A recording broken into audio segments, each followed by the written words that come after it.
Gini ya, prinsip equality before the law itu seharusnya digunakan untuk menghapus hierarki kekuasaan agar jangan ada kekuasaan yang menghalangi tegaknya hukum.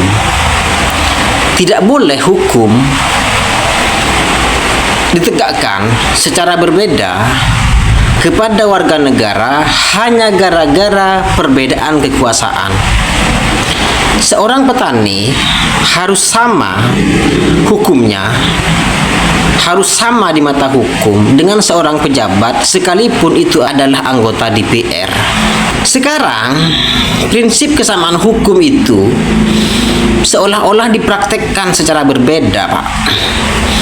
Kalau ada orang yang korupsi 1 juta dihukum secara sama dengan orang yang korupsi sebanyak 1 triliun.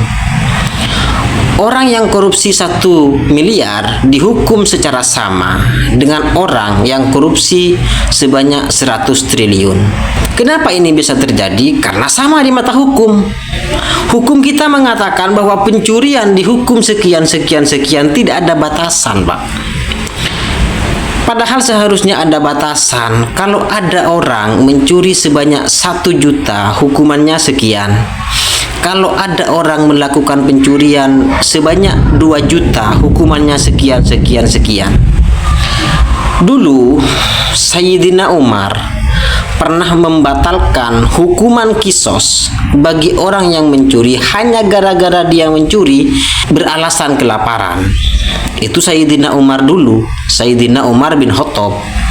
Tidak tahu kalau Umar bin Sarman yang hidup sekarang ini, tidak tahu.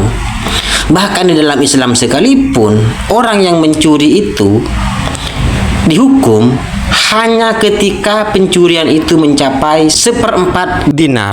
Nah, saya ingin hal-hal yang semacam ini menjadi inspirasi bagi kita dalam menegakkan hukum di Indonesia, khususnya bagi DPR yang membuat undang-undang itu.